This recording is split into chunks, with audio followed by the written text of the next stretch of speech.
ایک سزا یہ ہوتی ہے کہ انسان جب گناہ کرنے لگتا ہے تو اللہ نعمتوں کے دروازے کھولتا ہے، مہلت دیتا ہے۔ 500 سال تک فرعون کو مہلت دی۔ کتنے؟ یہاں جو 5 سال حکومت کر لیتا ہے وہ کہتا ہے سب سے قابل میں ہی ہوں، مجھے مہلت جو ملی ہوئی ہے۔ 500 سال مہلت دی اللہ تعالیٰ نے، اور فرعون کی قوم پر پتہ عذاب کس طرح کے آئے تھے؟ ٹڈیاں مسلط کر دی اللہ نے۔ یہ گھومتی نہیں چھوٹی سی، ہم اپنی زبان میں اس کو کچھ لوگ مختلف ناموں سے یاد کرتے ہیں، کوئی مکڑی کہتا ہے، کوئی کچھ کہتا ہے، مسلط کر دی، جاتی نہیں۔ ان پر بنی اسرائیل کے ان مقابل جو فرعون کی قوم تھی ان پر الزام اس طرح کا عذاب آیا کہ مینڈک مسلط کر دی اللہ تعالیٰ۔ برتن کھولتے تھے اندر مینڈک نکلتا تھا، دنیا کی ہر دوائی استعمال کرتے تھے لیکن مینڈک نکل آتا تھا۔ تھوڑا سا سمجھا کرے چیزوں، ہمارے رنگ نہیں زیادہ گورے کہ ہم پر عذاب نہیں آتا۔ کوئی بہت زیادہ اللہ تعالیٰ معاف فرمائے دولت نہیں جمع کرا بیٹھے شاہی خزانے میں کہ ہم سے پوچھا نہیں جائے۔ یہ مہلت ہے، مہلت کو مہلت سمجھو۔ پھر جب پکڑ آتی ہے نا اللہ کریم کی، میں نے دیکھا ہے کروڑوں روپیہ، 6 اولادیں،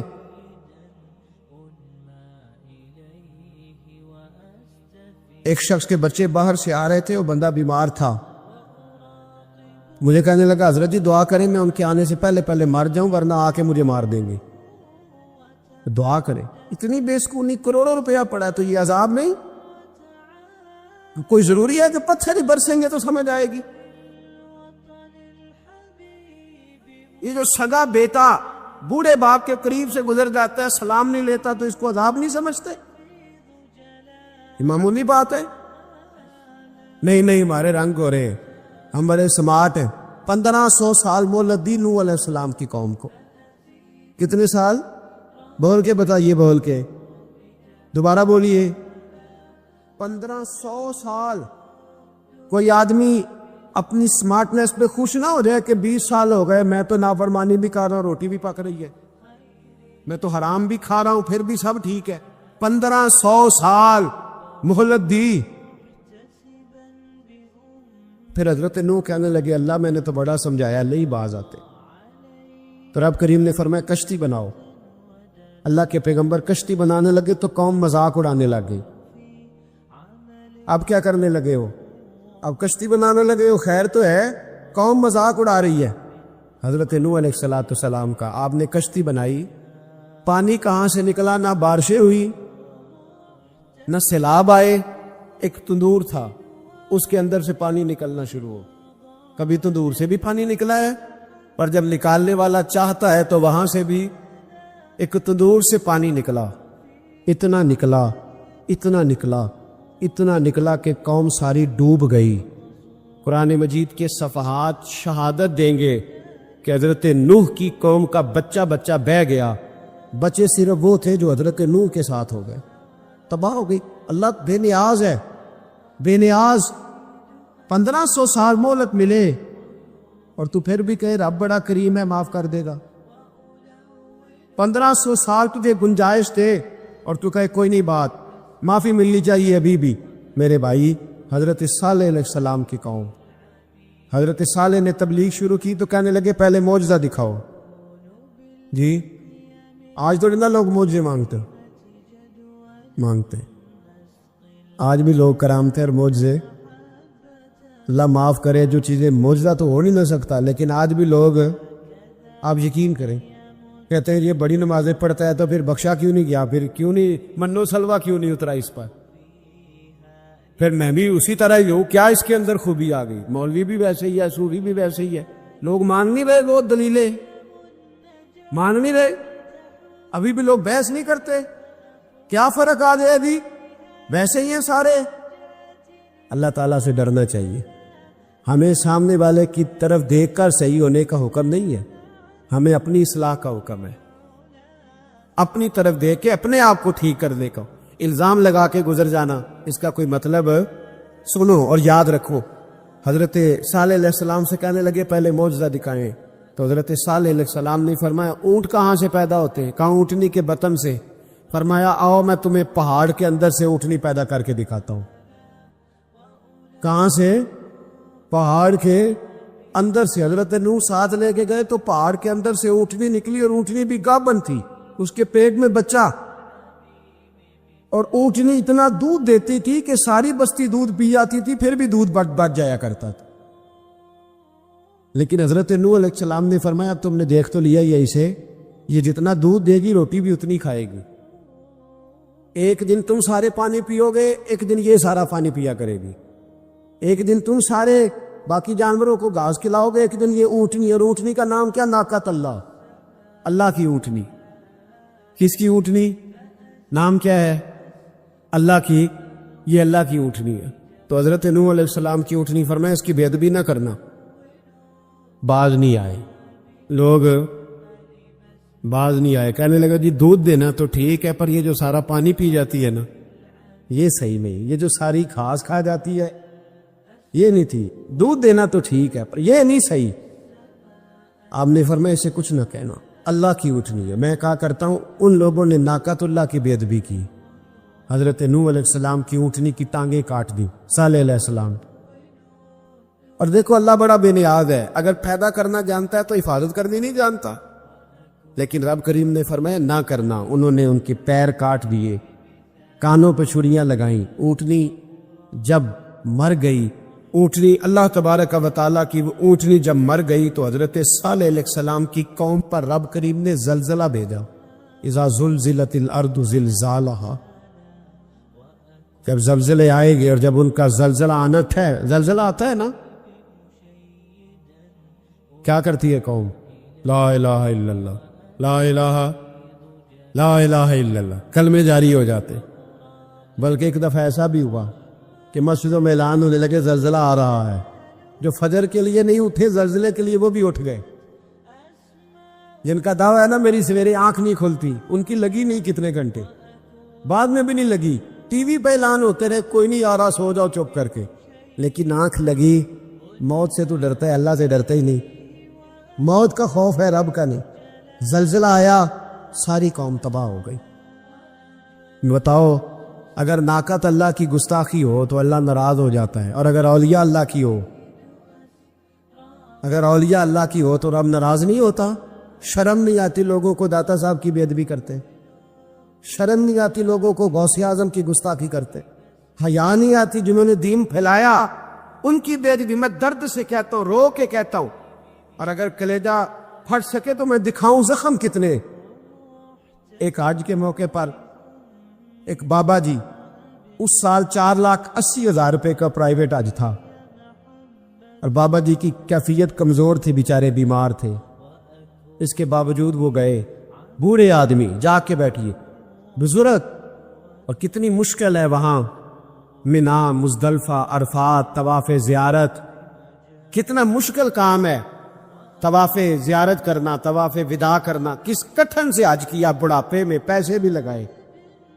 اور جب وہ روضہ رسول پہ گئے صلی اللہ, اور انہوں نے جا کے نبی پاک صلی اللہ علیہ وسلم کے روزے کی طرف منہ کر کے درود شریف پڑھا تو ایک ملا نے اٹھ کے کہہ دیا تو مشرک ہے. تو میری روح کانپی. میں نے کہا تجھے شرم نہیں آئی, حیا نہیں آئی؟ اس کی عمر دیکھ, کس بڑھاپے میں کہاں سے چلا, کہاں آیا. یہ مشرک ہوتا تو کسی مندر میں جاتا, یہ مشرک ہوتا تو کسی گرجے میں جاتا. یہ مشرک نہیں, یہ مومن ہے. اور یہ وہ والا مومن ہے جس کے سینے میں دل جب دھڑکتا ہے تو خالی دھڑکتا نہیں, ساتھ وہ محمد عربی پہ درود و سلام بھی پڑھتا ہے. شرم نہیں آتی لوگوں کو, اتنی بڑی گستاخی کرتے. جو روزہ رسول پہ آیا مشرک ہے. میں نے ایک مولوی کو صاف صاف کہا تھا, میں نے کہا اگر میں مشرک ہوں تو نکالو, مشرک کا داخلہ تو یہاں ویسے ہی منع ہے. شرم نہیں آتی, اپنی زبان کا ایک پاس کرو کچھ. اتنا ظلم, اتنی بڑی فرقہ واریت امت میں, اتنا امت کو تقسیم کرتے ہو, تمہیں شرم نہیں آتی. جہاں سے اتحاد کا پیغام دینا چاہیے وہاں سے تم لوگوں کو فرقے کا پیغام دیتے ہو, ایک مقصود فرقے کی تبلیغ کرتے ہو. خدا را, تو میں کہہ رہا ہوں ناقۃ اللہ کی بے ادبی پہ عذاب آتا ہے, تو اولیاء اللہ کی بے ادبی پہ نہیں آتا. داتا صاحب ساری زندگی تبلیغ کرتے رہے, ایک آدمی نے اٹھ کے کہہ دیا جناب وہ تو شرک کا اڈا ہے, تو رب کریم ناراض نہیں ہوتا ان باتوں سے؟ ہمیں خیال کرنا چاہیے، اللہ سے ڈرنا چاہیے، ان چیزوں سے عذاب آتا ہے اور آ رہا ہے، اللہ تعالیٰ ہمیں محفوظ فرمائے۔ اللہ ہمیں اس سے، قوم لوط پہ بھی عذاب آیا، ہم جنس پرستی، مرد مردوں سے بدکاری کرتے، حضرت نوح نے سمجھایا کہ یہ کام درست فطرت کے خلاف ہے، یہ کام درست نہیں۔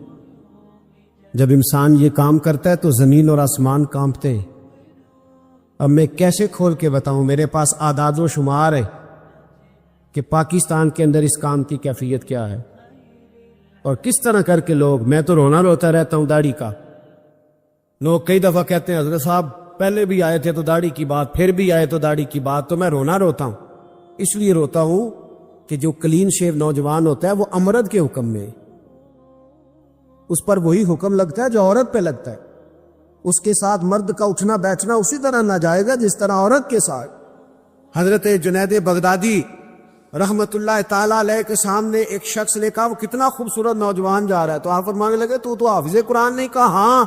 فرمانے لگے جا اپنے حفظ کی خیر منا۔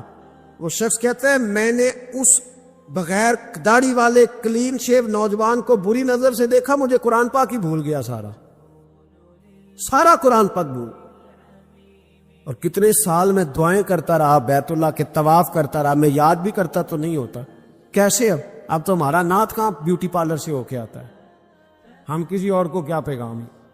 وہ پیغام، وہ نظام، وہ طریقہ کار جس کا حکم تھا شریعت میں، قوم لوط پر عذاب آیا۔ صحیح بیٹھتے ہوں گے بچے جو موٹر سائیکلوں پہ بیٹھتے ہیں، میں نے گجرانوالہ کی سڑکوں پہ بچوں کو، نوجوانوں کو جو تماشے کرتے سرے عام دیکھا ہے تو مجھے ڈر لگتا ہے، اور کوئی روکنے والا نہیں، شغل ہو رہا ہے، ہنس رہے ہیں، اور سامنے عورتیں بھی ہیں، سب ہو رہا۔ کتنی تکلیف کی بات۔ حضرت نوح کی قوم یہ کام کرتی تھی، قرآن پاک نے بیان کیا ہے۔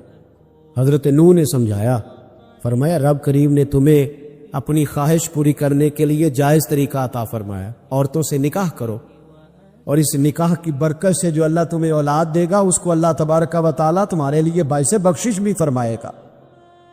لیکن جب قوم نہ مانی تو جو قوم لوط کا عمل کرے اس کا علاج قرآن نے بیان فرمایا کہ آسمان سے پتھر برسیں گے، پھر پتھر برسے، اور جن کے بڑے بڑے اچھے دماغ تھے ان کے دماغ چکنا چور کر دیے گئے، تباہ کر دیے گئے، ان کے دماغ زمین پر بچھاڑ دیا گیا۔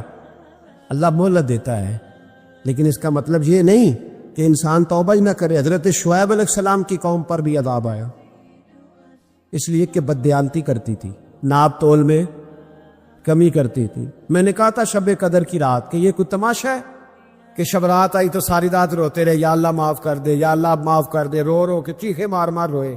شب قدر آئی تو پھر چیخے ماری، ساری رات روئے۔ تو جس بندے کا پروگرام ہی نہیں سویرے بدلنے کا، دکان پہ بیٹھ کے پھر وہی ناپ تول میں کمی، پھر وہ اللہ تعالیٰ معاف کرے۔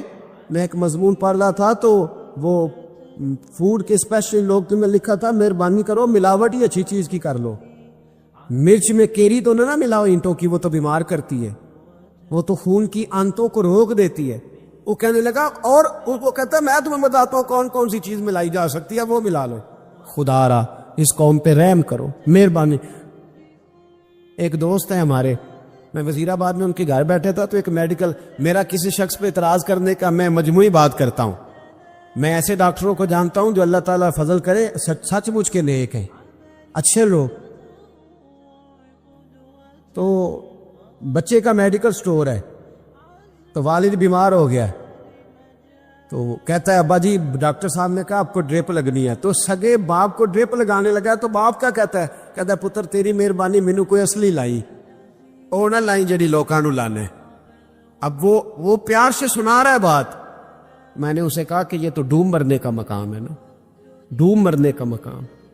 اس ملک کے اندر دوائی بھی صحیح نہ بکے، اصلی نہ ملے دوائی بھی، اور پھر وہ قوم کہے کہ ہم نے تو پورے روزے رکھے، ہم نے تو بڑا صدقہ اور خیرات کیا، دوائی بھی اصل نہ ملے۔ جناب شعیب علیہ السلام کی قوم ناپ تول میں کمی کرتی تھی، تو اللہ تبارک و تعالیٰ نے ان پر بتا عذاب کس طرح کا بھیجا، شدید گرمی ہوئی۔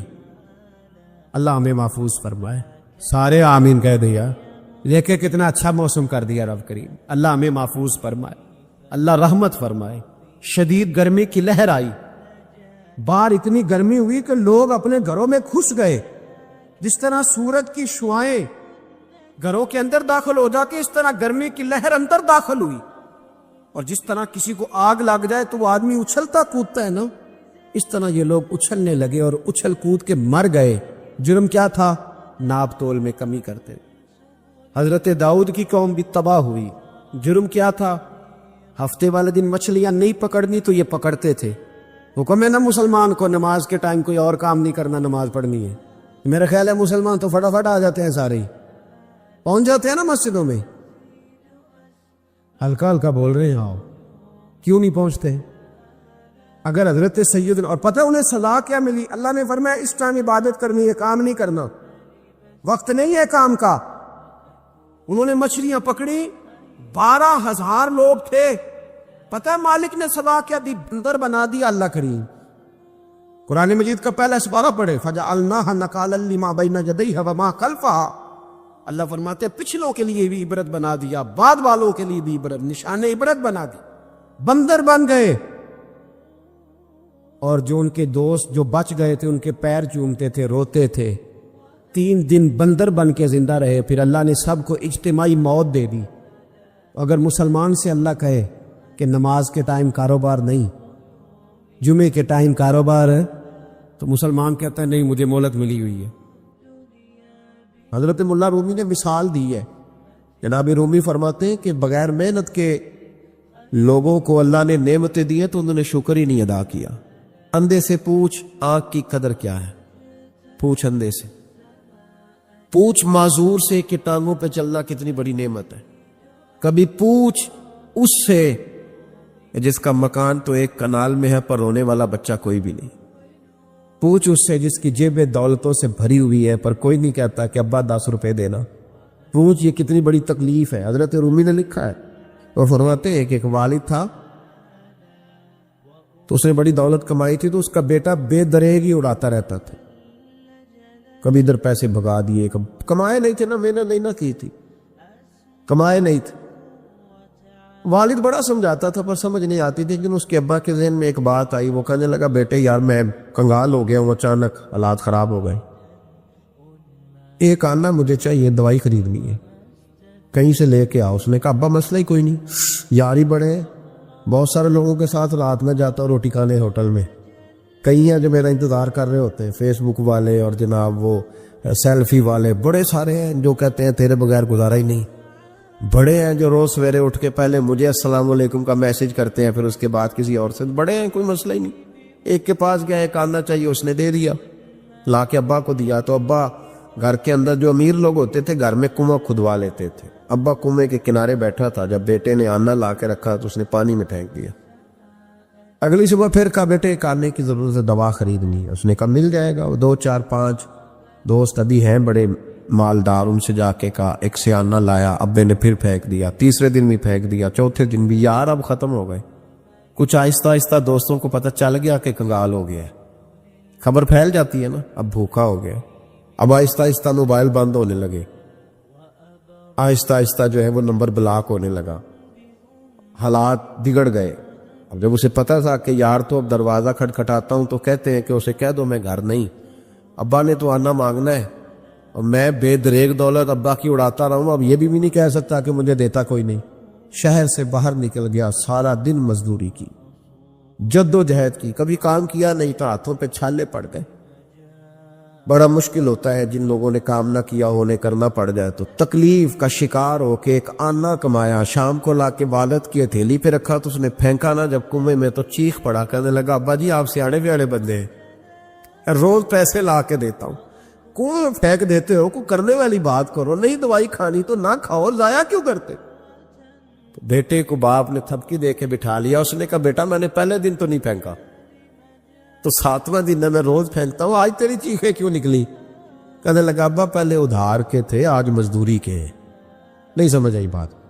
پہلے بولیے, اور آج میری محنت ہے, مزدوری ہے, جد و جہد ہے. تو والد کہنے لگا بیٹے یہی میں تجھے سمجھانا چاہتا تھا, وہ میرے بھی محنت کے ہیں جو تجھ روز یاروں کو کھلاتا ہے, میں نے بڑی جد و جہد سے جمع کی ہے, میں کنگال نہیں ہوا, صرف تجھے سمجھانا تھا.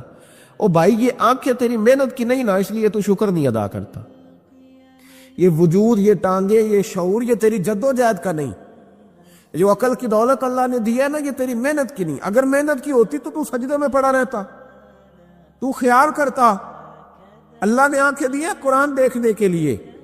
جب کوئی کسی گندی چیز کو دیکھتا ہے تو ناشکری کرتا ہے, جب غلط طرف اٹھاتا ہے یہ چیزیں تو ناشکری کرتا ہے. صاحبو یاد رکھنا اور اس پر ضرور غور کرنا کہ جب نعمتوں کا شکر ادا نہ کیا جائے تو پھر ہمیں استغفار کا حکم دیا گیا ہے. پھر کیا کرنا ہے ہم نے؟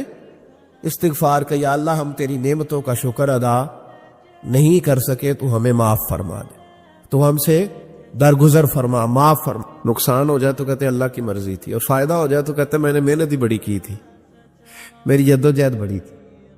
ایک بچہ ایک دفعہ میرے پاس کہیں انٹرویو کے لیے جا رہا تھا, تو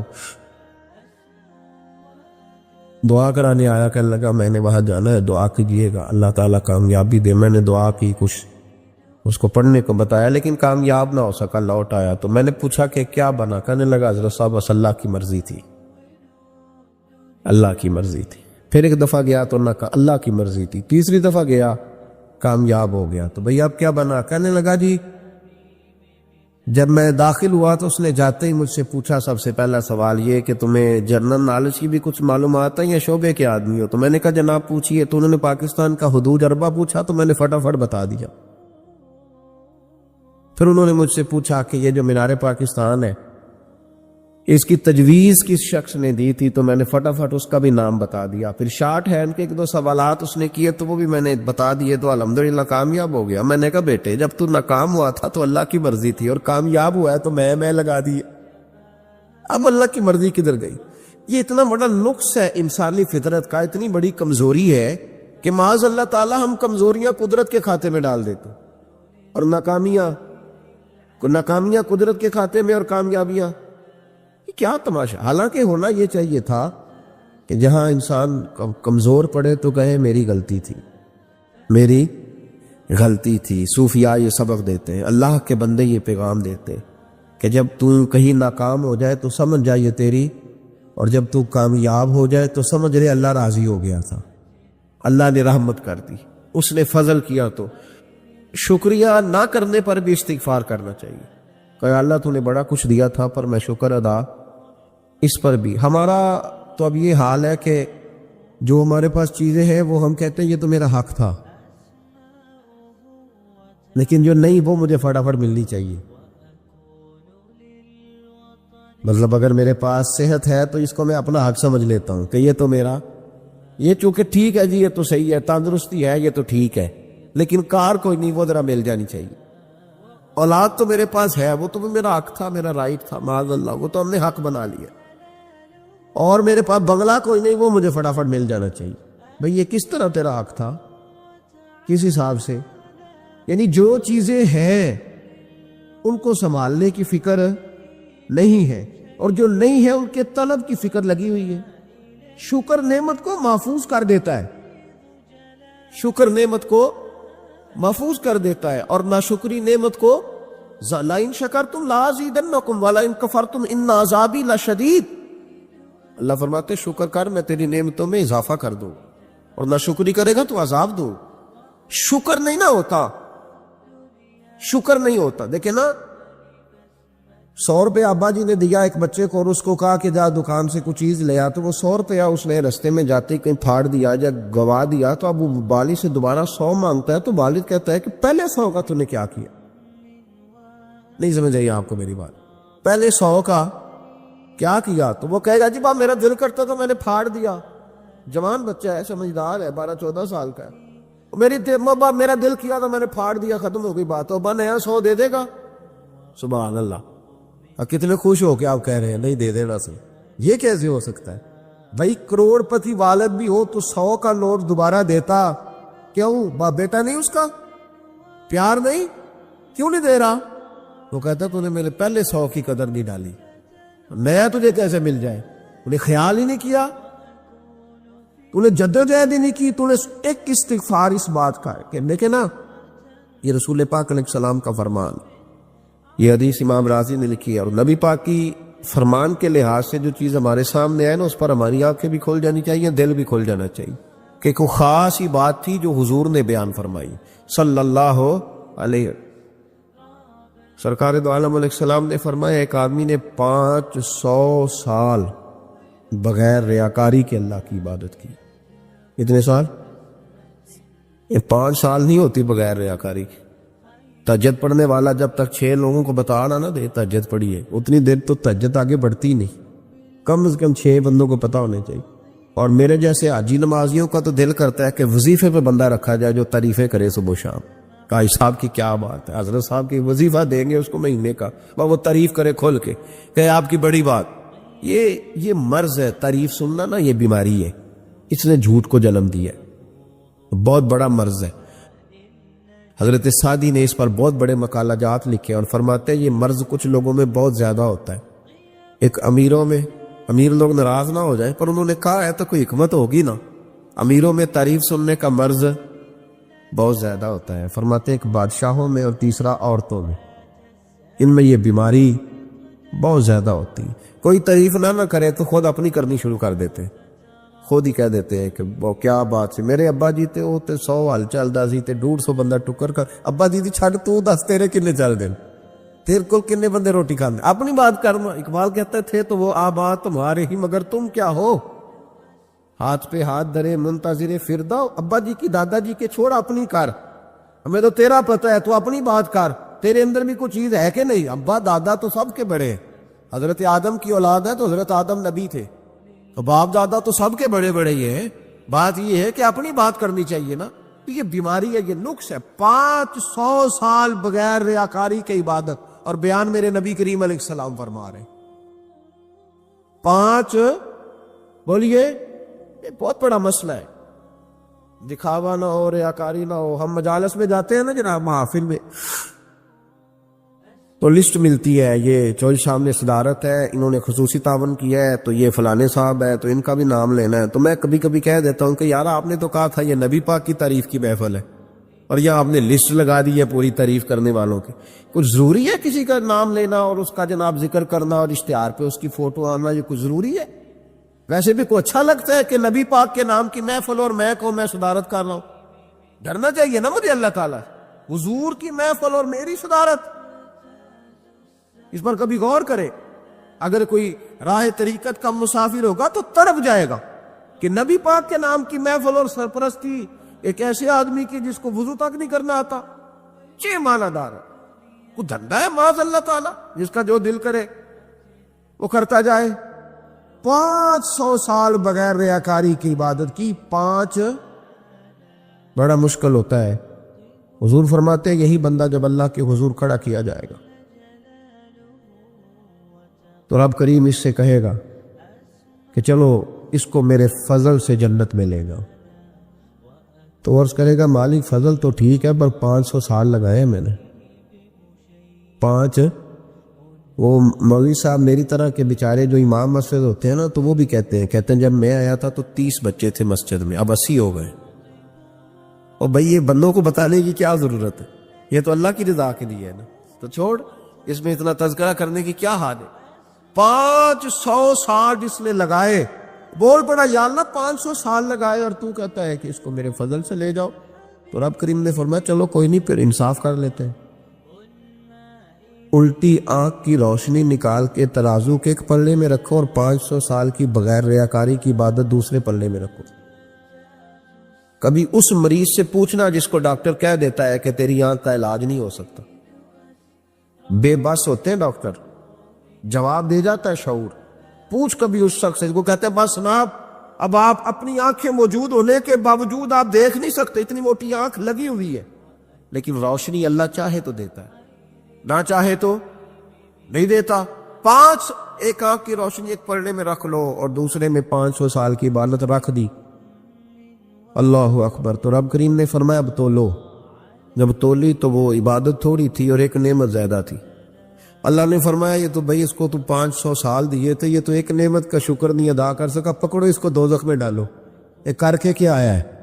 پکڑو جہنم میں ڈالو اس کو، لے چلو۔ ترمذی شریف کے لفظ ہے، نبی پاک نے ہمیں سمجھایا اور ایک جملے میں ساری بات ختم کر دی۔ حضور فرمانے لگے تو اللہ کی تھوڑے دیے ہوئے رزق پہ راضی ہو جا، وہ بھی تیری تھوڑی عبادت سے راضی ہو جائے۔ اور اگر تیرا پروگرام ہے نا لمبی چوڑی جائیدادوں کا، تو پھر سجدے بھی لمبے کر، پھر لمبے کر میں تو بھی۔ یہ کیا بات ہوئی؟ آج اتنی دولت بڑھتی جاتی ہے، عبادت سکڑتی جاتی ہے، وقت ہی نہیں، ٹائم ہی نہیں، یہ بڑھا پھر۔ تو جب دوزخ میں جانے لگا نا تو پھر خیال آیا، تو حضور فرماتے استغفار کرنے لگا، کہنے لگا اللہ میں بھول گیا تھا، اللہ مجھے غلطی لگ گئی، استغفار کر رہا۔ تو جب اس نے استغفار کیا تو رب کریم تو پہلے ہی بڑا قبول کرنے والا ہے۔ یا اللہ میں بھول گیا، تو فرمایا چلو جو استغفار کرے اسے تو میں ویسے ہی معاف کر دیا کرتا ہوں، اسے بخش دو، اسے میرے فضل سے جنت میں لے جاؤ۔ پہلا استغفار ہمارے بزرگ نے ایک مراقبہ کراتے تھے، مراقبہ ان فی خلق السماوات والارض واختلاف اللیل والنہار لآیات لأولی الالباب۔ مراقبہ ہوتا تھا اللہ کی نعمتوں پر غور کرنے کا۔ تو اکیلا بیٹھ، گردن جھکا اور غور کر، خدا کا فضل کتنا ہے اور میری اس میں محنت کتنی، اس کا شمار کر۔ اس طرح کر کے دو خانے بنا، ایک خانے میں اللہ کی نعمت رکھ اور دوسرے میں پھر اپنی محنت رکھ۔ اس کو کہتے ہیں مراقبہ۔ یہاں سے مراقبہ سٹارٹ ہوتا ہے۔ اور اگر تو شکر ادا کر رہا ہے تو پھر ٹھیک ہے، ورنہ پھر استغفار کر، پھر اللہ کے حضور معافی مانگ، پھر اس کے حضور آہوزاری کر، پھر اس سے کہہ کہ وہ معاف کرے۔ ہم لوگ یہ والا مراقبہ نہیں کرتے، اس لیے جو چیز ہے وہ تو میرا حق تھا، مجھے فٹافٹ دوسری بھی چاہیے۔ استغفار کرے اس لیے کہ ہم شکر ادا صحیح طور پر کر سکیں۔ پھر اس کے بعد دوسرا استغفار اس وقت ہوتا ہے اللہ اکبر، کہ جب انسان باشعور زیادہ ہو پر بے عمل بھی اتنا ہی زیادہ ہو، اسے بھی استغفار زیادہ کرنا چاہیے۔ ایک مکران شاہ بادشاہ گزرا ہے ایران کا، کچھ نرم دل تھا، وہ سیر کرنے نکلا، درمیان میں پل آتا تھا، ایک دریا تھا، اس کا پل تھا، اور پل کے اس پار جنگل تھا، سبزہ تھا، سیرگاہیں بنی ہوئی تھی۔ بادشاہ وہاں 2-4 دن رہنے کا ارادہ کیا۔ جب بادشاہ وہاں پہنچتا ہے نا مکران شاہ، تو اس نے دیکھا کہ وہاں 2-3 دن قیام کرنا ہے، جھیل ہے، سیرگاہ ہے، وہاں اس نے رکنے کا پروگرام بنا لیا۔ بادشاہ تو علیحدہ اس کے لیے رہائش تھی، سپاہی علیحدہ رہتے تھے۔ یہاں تو لوگ کہتے ہیں نا وہ پولیس کو ڈانٹتے ہیں، پولیس کو پوچھتے ہیں، او بھائی پولیس تو تمہارے ماتحت ہوتی ہے، پولیس تو سمجھ گئی ہے کہ تم کس طرح ان سے کام لیتے ہو، ان کو تو تم اپنے تحت رکھتے ہو۔ پولیس والے علیحدہ رہتے تھے، اس کے ساتھ جو سپاہی گئے ہوئے تھے، گن مین گئے ہوئے تھے۔ مکران شاہ سیر سپاٹے میں رہتا تھا۔ ایک بوڑھی عورت تھی، اس کی ایک گائے تھی، وہ جنگل کے اندر بوڑھی رہتی تھی، گائے اس کی وہاں چرتی رہتی تھی۔ شام کو وہ گائے گھر لوٹتی، بوڑھی دودھ پی کے سو جاتی۔ سپاہی اس بوڑھی کے پاس آئے، کہنے لگے تیری گائے بڑی صحت مند ہے، ہمارے ہاتھ بیچ دے۔ بوڑھی نے کہا میرے بڑھاپے کا سہارا ہے، اس کا دودھ پی کے میں زندہ ہوں، بیچوں گی نہیں۔ وہی والا کام جو ہمارے ملک میں ہوتا ہے کہ قیمت کے ساتھ زمین دینی ہے کہ مفت دینی ہے۔ جب بڑے آدمی کو پسند آ جاتی ہے تو کہتے ہیں مول دینی ہے کہ مفت دینی ہے، دینی پڑتی ہے، غریب ہے، کیا کریں، مجبور ہے، مظلوم ہے۔ کہا بوڑھی عورت سے سپاہیوں نے بیچ دے، کہا نہیں، کہنے لگے نہیں بیچے گی تو ہم لے لیں گے۔ اس عورت کی گائے زبردستی سپاہی ذبح کر کے کھا گئے۔ بوڑھی نے بادشاہ تک پہنچنا چاہا لیکن اس کو پہنچنے نہ دیا گیا، منع کر دیا گیا، اس کی رسائی نہ ہو سکی، غریب عورت تھی۔ جس دن مکران شاہ واپس آ رہے تھے نا، سیر کر کے پل سے گزر رہے تھے، تو کسی نے بوڑھی سے کہا کہ بادشاہ گزرے گا، وہ چھپ کے پل پہ بیٹھ گئی۔ اور مکران شاہ جب پل سے گزرنے لگے تو بوڑھی آگے آئی اور اس کے گھوڑے کی لگام پکڑی، ایسا جملہ کہا کہ مکران شاہ چکرا کے زمین پہ گرا۔ اور بوڑھی کہنے لگی مکران شاہ تیرے سپاہی میری گائے ذبح کر کے کھا گئے ہیں، تو بتا اس کا حساب اس پل پہ کھڑے ہو کے دینا کہ پل صراط پہ دینا ہے؟ بتا یہاں کھڑے ہو کے دے گا کہ وہاں کھڑے ہو کے دے گا؟ بول، بتاؤ یہاں دینا ہے کہ وہاں دینا ہے؟ دینا تو پڑے گا، یہاں دو گے تو ہو سکتا ہے قیامت میں پچ آؤ۔ اور اگر یہاں نہیں دو گے تو وہاں لٹکا دیے جاؤ گے، رسوا کیے جاؤ گے، پوچھا جائے گا۔ مکران شاہ چکرا کے گرا زمین پہ اور گر کے کہنے لگا بی بی میں وہاں حساب نہیں دے سکتا، دو دینا یہی لے لے، جو لینا یہی لے لے، آ جاؤ وقت ہے، گنجائش ہے۔ میرے نبی پاک صلی اللہ علیہ وسلم نے فرمایا سن لو، اگر سینگ والی بکری نے بغیر سینگ والی بکری کو تکلیف دی ہوگی نا تو قیامت کے دن اسے بھی بدلہ دینا پڑے گا کہ تیرے پاس سینگ تھے اور تو نے اسے مارا تھا۔ حضرت عائشہ صدیقہ رضی اللہ تعالیٰ عنہ فرماتی ہیں ایک عورت تھی، وہ بڑی باتیں سناتی اور آخر میں کہتی وہ ہار والا دن بھی بڑا عجیب دن تھا اور میرے رب کی قدرتوں کا دن تھا، وہ بھی بڑا عجیب دن تھا۔ سیدہ عائشہ صدیقہ رضی اللہ تعالیٰ عنہ ایک دن فرمانے لگی کہ تو ہار والے دن کا بڑا ذکر کرتی ہے، وہ کیا دن تھا؟ تو خاتون کہنے لگی اماں جی وہ دن تھا جب میرے رب پر بھروسہ اور مضبوط ہو گیا، جس دن میرا اپنے رب پر توکل اور بڑھا، میرے ایمان میں یقین میں اور پختگی آئی۔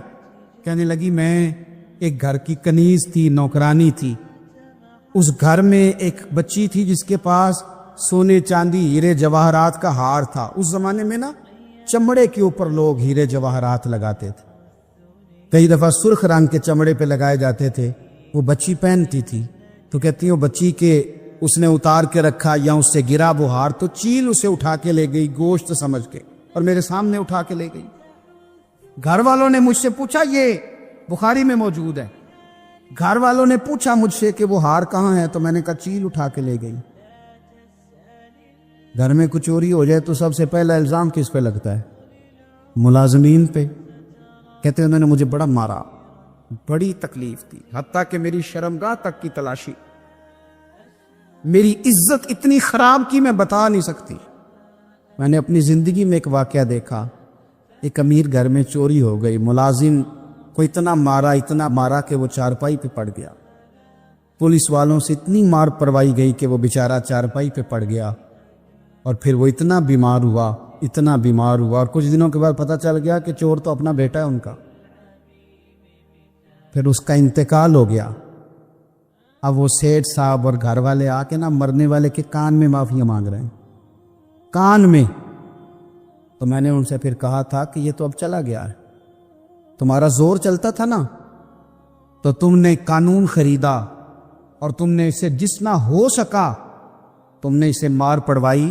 وہ خاتون عرض کرتی ہے سیدہ عائشہ کی خدمت میں کہ مجھے بڑا مارا، مجھے تکلیف دی، میں کہہ رہی تھی کہ میرے سامنے چیل لے گئی ہے پر وہ نہیں مان رہے تھے، اماں جی انہوں نے مجھے بڑا مارا۔ حضرت عائشہ صدیقہ کہتی ہیں پھر کیا ہوا؟ کہنے لگی اماں جی جب کوئی میرا مددگار نہ رہا، مجھے تکلیف دے رہے تھے، رسوا کر رہے تھے، تو میں نے اپنے رب سے مدد چاہی، میرے رب کی طرف میں نے توجہ کی، میں نے کہا مالک اب تو ہی میرا مددگار ہے۔ کہتی ہے وہ مجھے مار رہے تھے تو وہ چیل جو ہار لے گئی تھی وہی لے کے واپس آ گئی، اور ہمارے سروں کے قریب لا کے اس نے جب اس ہار کو پھینکا وہ مجھے چھوڑ کے سائیڈ پہ ہوئے، وہ میری بے گناہی جان گئے، لیکن آپ کو بتاؤں اس دن سے میرا اپنے رب پر یقین اور بڑھ گیا۔ مجھے سمجھ آ گئی کہ جب انسان پورا ٹوٹ جاتا ہے اور جب کوئی چاروں جانب اس کا مددگار نہیں ہوتا تو رب تو ہوتا ہے نا، اللہ تو اس کا مددگار ہوتا ہے نا، وہ تو پھر اپنے اس بندے کی مدد کرتا ہے نا، پھر وہ تو توانائی دیتا ہے نا، وہ تنہا نہیں چھوڑتا، وہ تو آنسوؤں والوں کے آنسوؤں پہ بڑا کرم فرماتا ہے، وہ تو قسم پرسی میں آ جاتا ہے، اس کی رحمت بڑھ کے استقبال کر لیتی۔ تو بھائی جب آپ پر اللہ کی حکمت کے تقاضے پورے ہونے لگے اور زندگی میں کبھی کوئی ایسا وقت آئے کہ آپ محسوس کریں کہ تنہا رہ گئے ہیں اور کئی اپنے بھی مخالفین کی جماعت میں نظر آنے لگے ہیں، تو اس وقت پھر دل، روح، زبان اور ذہن کو یکجا کر کے سمجھ لینا کہ جب ساری دنیا ساتھ چھوڑ جاتی ہے تو رب کی رحمتیں اس وقت بھی ساتھ رہتی ہیں، اور اللہ کی مدد اس وقت بھی بندے پہ کرم نوازی کرتی ہے۔ ایک اور حدیث سنیں، لطف کی بات ہی ہے، یہ بھی بخاری میں ہے، یہ بھی واقعہ بخاری میں ہے۔ اللہ اکبر۔ ایک شخص نے نا ایک بندے سے قرض مانگا، اس نے کہا مجھے قرضہ دو، وہ کہنے لگا کہ کتنا قرضہ؟ اس نے کہا 1000 دینار۔ دینار سونے کا ہوتا تھا، درہم چاندی کا ہوتا تھا۔ 1000 دینار چاہیے۔ اس نے کہا کوئی گواہ ہے تیرے پاس؟ غریب کا گواہ بھی کوئی نہیں بنتا۔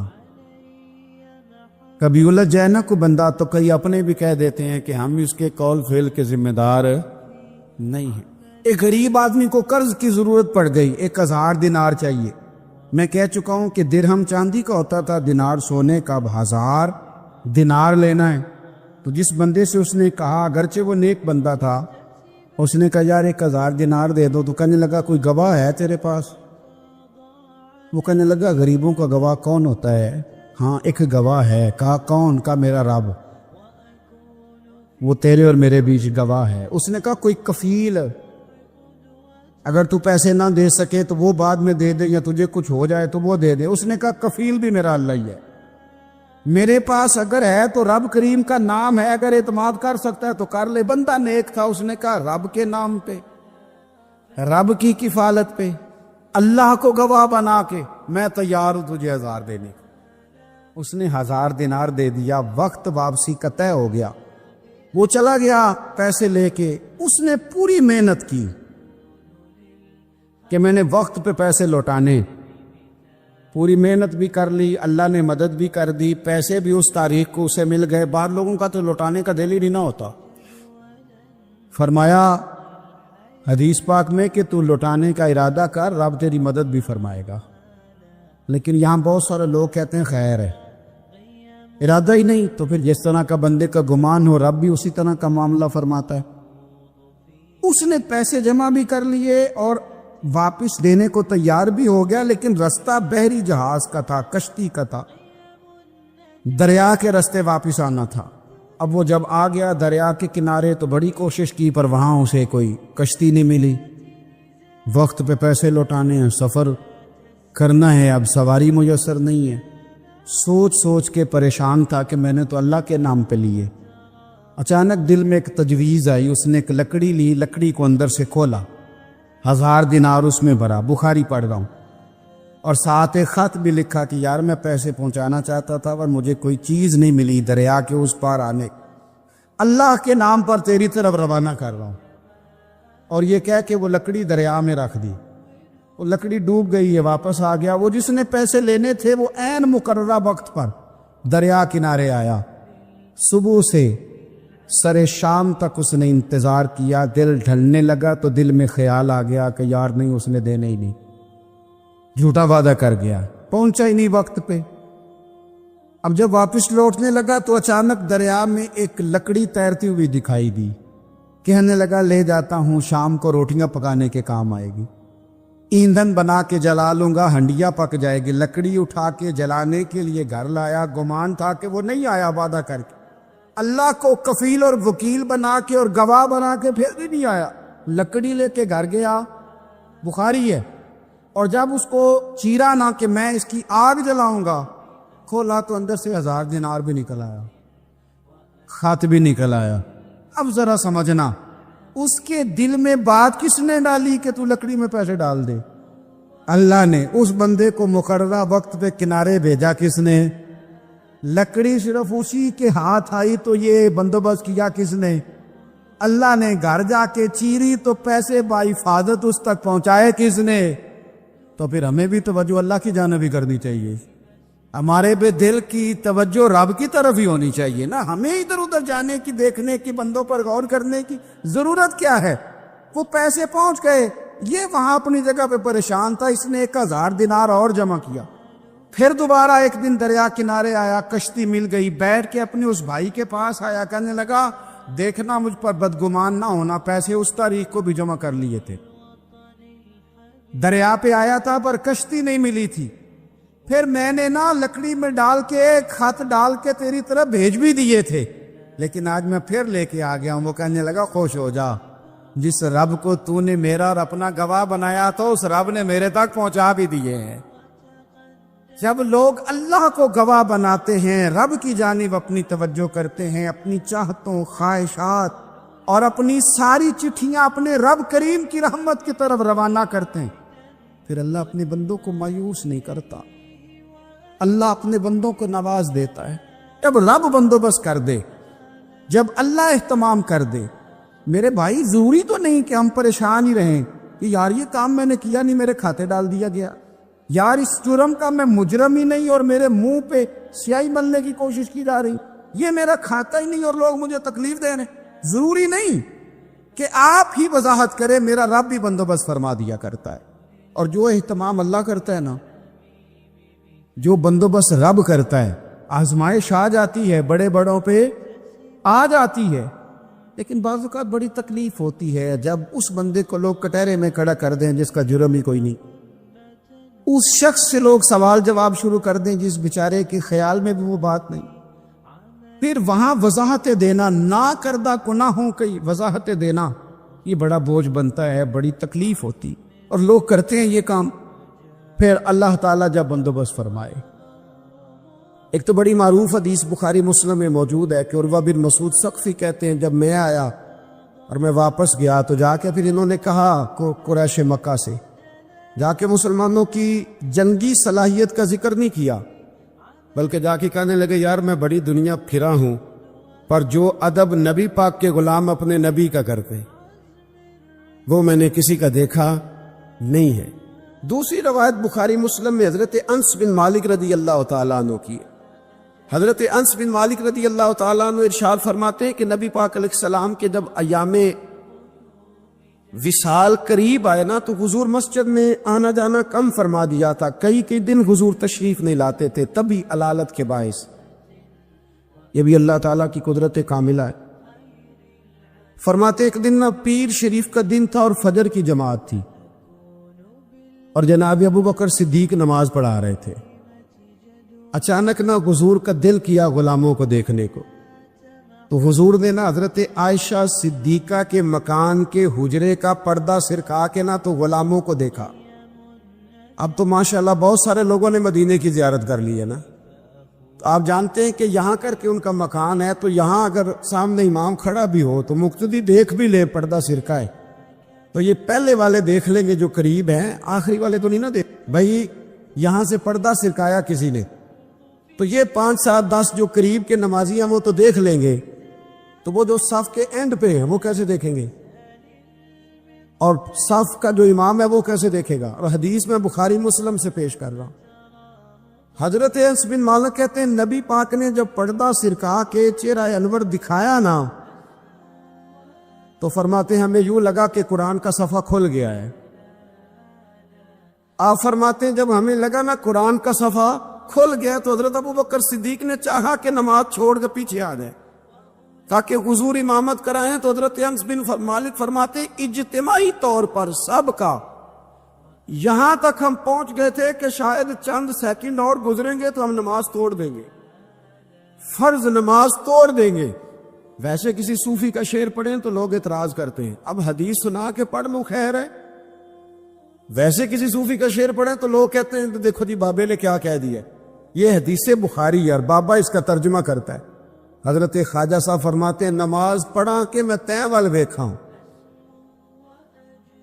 کیا انداز گفتگو ہے، کہنے لگے نماز پڑھا کہ میں تیں وال ویکھا مینوں کعبہ بھول گیا آئی، نماز پڑھا کہ میں تیں وال دیکھا مینوں کعبہ بھول گیا آئی، بھول گئے سب صوم صلاتا ہکو یار دا فکر پہ آئی، مینوں بھول گئی سب صوم صلاتا ہکو یار دا، نماز پڑھا کہ میں تیں وال ویکھا مینوں کعبہ بھول گیا آئی۔ وہ اب اعلیٰ حضرت کی بھی ایک بات کر لیں، فاضل بریلوی فرمانے لگے حاجیو آؤ شہنشاہ کا روضہ دیکھے، کعبہ تو دیکھ چکے اب کعبے کا بھی کعبہ دیکھو۔ تو حضرت انس بن مالک رضی اللہ تعالیٰ عنہ فرماتے قریب تھا کہ نماز ٹوٹ جاتی، نماز ٹوٹ جاتی تو رسول پاک پہلے مسکرائے، پھر حضور نے وہیں سے اشارہ کیا کہ نہیں نماز مکمل کرو۔ اب ایک مسئلہ شرعی یہ بھی سن لیں کہ نماز میں لقمہ وہ دے گا جو نماز میں شامل ہوگا، جو ٹوٹیوں پہ بھی وضو کر رہے ہیں وہ لقمہ نہیں دے گا، اور اگر امام نے قبول کر لیا تو نماز ٹوٹ جائے گی، پر حضور تو شامل نہیں تھے نا، پر صحابہ نے لقمہ دیا، حضور نے لقمہ دیا اور صحابہ نے لقمہ قبول کیا، لیکن کسی کی نماز ٹوٹی چلے چلتے چلتے بخاری سے ایک اور حدیث پڑھ لیتے. نبی پاک علیہ السلام ایک قبیلے کی صلح کرانے چلے گئے. فرمایا اگر مجھے دیر ہو گئی تو ابو بکر سے کہنا جماعت کرا دے. جس ابو بکر کو نبی پاک مصلی پہ کھڑا کرے وہ واقعی ساری امت کے امام ہے، جنہیں حضور مصلی دے. ابو بکر سے کہنا جماعت کرا دے. حضرت صدیق ایک پر کھڑے ہو گئے تو نبی پاک بھی آ گئے. جماعت کھڑی ہوئی تھی کہ حضور بھی پہنچ گئے. شارحین کہتے 3 5 یا 7 صفیں تھی صحابہ کی. حضور جس صف میں جاتے صحابہ جگہ چھوڑ دیتے. یہ بخاری مسلم ہے. صفیں ٹوٹتی رہی پر نماز کسی کی بھی نہیں ٹوٹی. اور حضور پہلی صف کے پیچھے جا کے کھڑے ہوئے تو حضرت ابو بکر صدیق نے ایک قدم پیچھے اٹھایا. حضور نے اشارہ کیا چل پڑھا نماز. نماز پڑھا کہ میں تیمل ویکھاں مینو کعبہ بھول گیا آئی بھول گئے نہیں سب سوم سلاتا ایک کو یار دا فکر پہ آئی. 2-3 دفعہ حضور نے اشارہ کیا پر جناب صدیق ایک پر پیچھے ہٹ گئے. حضور مصلی پہ چڑھ نماز پڑھائی تو نماز کے بعد فرمایا جب میں نے جو کہا تھا. اب لوگ کہتے ہیں حضور نے خود ہی تو کہا ہے. تو حضور فرمانے لگے ابو بکر جب میں نے جو کہا تھا کہ جماعت کراؤ تو کیوں نہیں کرائی؟ بخاری ہے. حضرت صدیق اکبر نے ہاتھ باندھے تو رو پڑے. عرض کرنے لگے حضور اب ابو قحافہ کے بیٹے کی اتنی ضرورت تو نہیں نا کہ نبی پاک کے مصلی پہ کھڑے ہو کے نماز پڑھائے. حضور پیچھے ہو اور یہ مصلی پہ نماز اتنی ضرورت تو نہیں نا. تو رسول اللہ کی محبت اصل ایمان. یہ جو محبت ہوتی ہے نا یہ شوق پیدا کرتی ہے. محبت وارفتگی لاتی ہے. محبت جینے کا طریقہ بتاتی ہے. آپ کا نہ دل کرے حضور کا ذکر کرنے.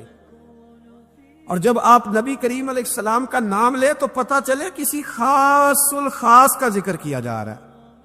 آپ کے چہرے کے تاثرات بتائیں کہ آپ کو مصطفیٰ کریم سے بڑا پیار ہے.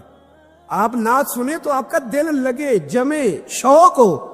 آپ مدینہ ایک صاحب آئے مدینہ شریف سے مجھے ملنے کے لیے واپس آئے تو کہنے لگے حضرت صاحب آپ میں نے ارادہ کیا ہے غریبوں کی مدد کروں گا یتیموں کی مدد کروں گا. عمرہ میں نے کر لیا. میں نے کہا یار یہ بات تیری ٹھیک ہے نفل حج عمرے سے بہتر تھا غریب کی مدد کرتا پر تو یہ نہ کہے کہ میں نے اب جانا نہیں. یہ اچھا نہیں لگتا. تو کہے کہ اللہ مجھے بار بار لے جائے ہر بار لے جائے. وہ تو فلسفہ جو بیان کر رہا ہے وہ ٹھیک ہے لیکن جو محبت والے معاملات ہیں نا ان میں کوئی کمپرومائز ہو سکتا؟ حضور سے محبت. حضرت ابو بکر صدیق کے ابا جی کلمہ پڑھ گئے تھے. جب مکہ فتح ہوا نا تو حضرت ابو قحافہ نے کلمہ پڑھا. اب وہ مدینہ مکہ مکرمہ میں نبی پاک کی بارگاہ میں کلمہ پڑھنے حاضر ہوئے. جناب صدیق ایک پر بڑے راضی تھے. ان کے بچے بھی مسلمان تھے بچیاں بھی مسلمان تھیں پوتے بھی مسلمان تھے نواسے بھی مسلمان تھے. حضرت صدیق ایک پر آج بڑے راضی ہیں کہ دیکھو میرے ابا جی بھی کلمہ پڑھ گئے. بڑے راضی اور اتنے راضی کہ کبھی یہاں بیٹھتے کبھی وہاں بیٹھتے. کبھی حضرت علی کو بتاتے کبھی حضرت طلحہ کو بتاتے کبھی حضرت زبیر کو بتاتے کبھی عمر فاروق کو کبھی عثمان غنی. یار دیکھا تم نے اللہ نے کرم کیا میرے ابا جی بھی مسلمان ہو گئے. اب میری 4 نسلیں حضور کی غلام بن گئی. کیا بات ہے. جب ان کی کیفیت دیکھی نا قلبی کیفیت تو نبی کریم صلی اللہ علیہ وسلم نے کہا ابو بکر تمہیں مبارک ہو ہمارے والد بھی مسلمان ہو گئے. جب کہا نا مبارک ہو تو صدیق اکبر رو پڑے. اٹھ کے حضور کے قریب گئے نبی پاک کا دست مبارک پکڑ کے چوم لیا. عرض کرنے لگے یا رسول اللہ مجھے اللہ کی عزت کی قسم میرا باپ مسلمان ہوا ہے میرے کلیجے میں پھول کھل رہے ہیں دل ٹھنڈا ہو گیا ہے لیکن حضور میں قسم اٹھا کے کہتا ہوں اگر آپ کے چچاؤں میں سے کوئی کلمہ پڑھ لیتا نا تو مجھے اپنے باپ کے کلمہ پڑھنے سے زیادہ خوشی ہونی تھی. اگر آپ کے چچاؤں میں سے کوئی نہیں سمجھ آئی آپ کو میری بات. اگر ان میں سے کوئی ابو لہب ابو سفیان ابو طالب اور ان سب میں سے کوئی شخص کلمہ پڑھتا آج مسلمان ہوتا تو مجھے زیادہ خوشی ہوتی. نبی کریم صلی اللہ علیہ وسلم نے جب ان کی طرف غور سے دیکھا تو عرض کرنے لگے یا رسول اللہ صلی اللہ تعالی علیہ وسلم اصل بات یہ ہے کہ جب اگر چچاؤں میں سے کوئی کلمہ پڑھتا تو آپ نے زیادہ راضی ہونا تھا اور حضور مجھے اپنے راضی ہونے سے آپ کا راضی ہونا زیادہ اچھا لگتا ہے. آپ کی رضا آپ کی طبیعت. یارو ہم لوگ پتہ کہتے ہیں میں جی بڑا اصول پسند ہوں جی میں سیدھا سیدھا چلتا ہوں. بھئی اصول پسند اور ہوتا ہے محبت والا اور ہوتا ہے. ایک اقرا بن حابس رضی اللہ تعالیٰ عنہ کہتے ہیں میں نے ایک دن عرض کی یا رسول اللہ آپ بچوں سے بڑا پیار کرتے ہیں میں تو نہیں کرتا میں تو ذرا کھینچ کے رکھتا ہوں ڈانٹ کے رکھتا ہوں. تو حضور فرمانے لگے تیرے دل سے اگر اللہ نے رحمت کو کھینچ لیا ہے تو میں کیا کروں، مجھے تو اس نے رحمت للعالمین بنایا ہے۔ اصول پسندی اور ہوتی ہے اور محبت اور ہوتی، ان دونوں میں فرق ہوتا ہے۔ ہم لوگ کہتے ہیں جی میں اصول پسند ہوں، جی پابندی سے نماز پڑھتا ہوں، روزہ سیدھا سیدھا چلتا ہوں، جی میں اس چکر میں نہیں پڑھتا کہ میں غلامی کروں، میں محبت کروں، میں نعت پڑھوں، میں محفل میں جاؤں، یہ کام میں نہیں کرتا۔ حضرت عمر فاروق رضی اللہ تعالیٰ عنہ سے بڑا تو اصول پسند کوئی نہیں نہ ہوگا، یعنی بہت بڑا چودھری بھی اگر اپنی گلی کے اندر، حضرت ابو سفیان جیسے لوگ مسلمان ہو گئے، کلمہ پڑھ لیا، اور جناب ابو سفیان رضی اللہ تعالیٰ عنہ نے اپنے گھر کے اندر نہ تھوڑی سی سامنے اینٹیں رکھ کے جگہ بنا لی، تو حضرت عمر کو پتہ چلا تو فرمایا جیسے بنائی ہے ویسے اکھیڑو بھی، آپ نے لوگوں کا راستہ تنگ کر دیا۔ اصول پسند آدمی، اصول کی بات آئے تو بیٹے کو بھی معافی نہیں، کسی کو معافی نہیں، بڑے اصول پسند تھے۔ ایک بھی لوگوں نے کہا عمر تو بڑا اصول پسند ہے، پر یہ مسجد نبی کی گلی میں جو نبی پاک کے چچا حضرت عباس کا پرنالہ لگا ہوا ہے اور وہ سب لوگوں کے کپڑے کیچڑ سے بھر دیتا ہے، وہ پرنالہ نہیں نظر آتا، گلی میں لگا ہے۔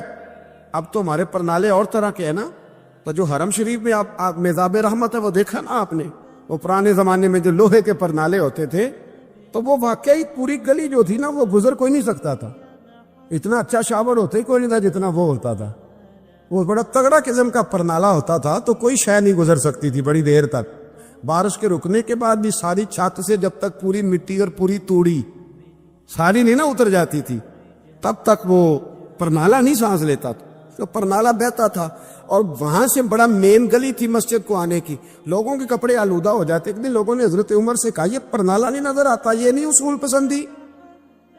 تو جناب عمر فاروق رضی اللہ تعالیٰ عنہ فرمانے لگے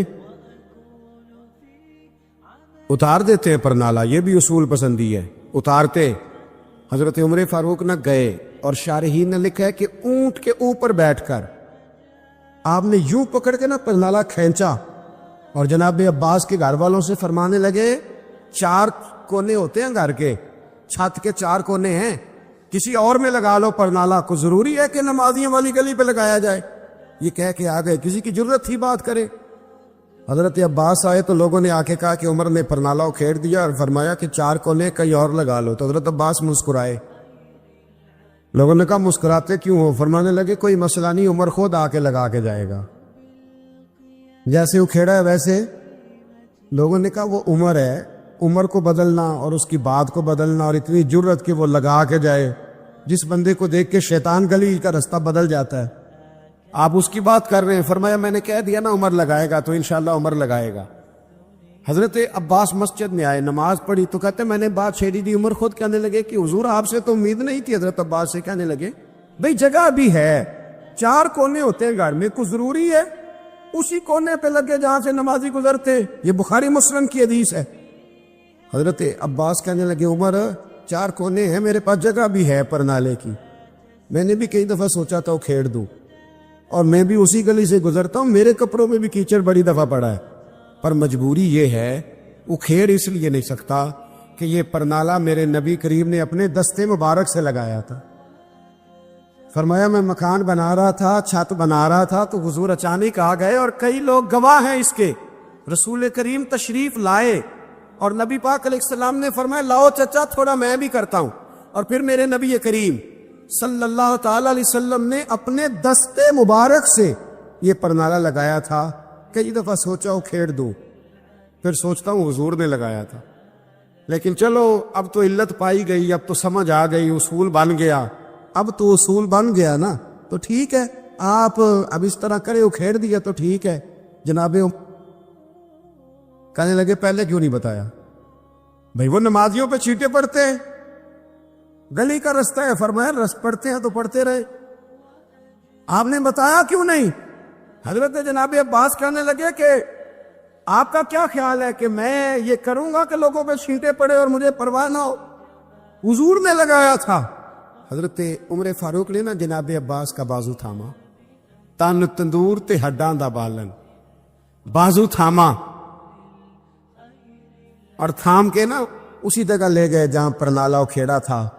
پہلے تو اونٹ پہ چڑھ کے لگایا تھا نا، تو اب کہنے لگے حضرت عباس سے کہ آپ نا میرے کندھوں پہ چڑھ گئے، میرے کندھوں پہ تن تندور تے ہڈاں دا بالن، اسی ہاواں نال تپایا ہے، کپ کپ مکیاں پیڑے کیتے، اتوں عشق پلے تھل لایا ہے، تن دا سالن تے من دی ہانڈی، لون صبر دا پایا ہے، غلام فریدہ وے میں ساری تیری، تینوں اجے یقین نہیں آیا؟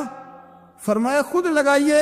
حضرت عباس رضی اللہ تعالیٰ عنہ وہ پرنالہ لگا کے اترے تو حضرت عباس بھی رو رہے تھے اور جناب عمر بھی رو رہے تھے، آنکھوں میں آنسو تھے۔ فرمایا ہم یہ نہیں دیکھیں گے کہ علت کیا ہے، وجہ کیا ہے، ہم تو یہ دیکھیں گے کہ رسول اللہ کی نسبت کیا ہے۔ نبی کریم علیہ السلام کے دستے مبارک لگ گئے، ساری وجوہات ختم ہو گئی۔ اب جس کے کپڑوں میں پانی پڑتا ہے پڑے، جس کو تکلیف ہوتی ہے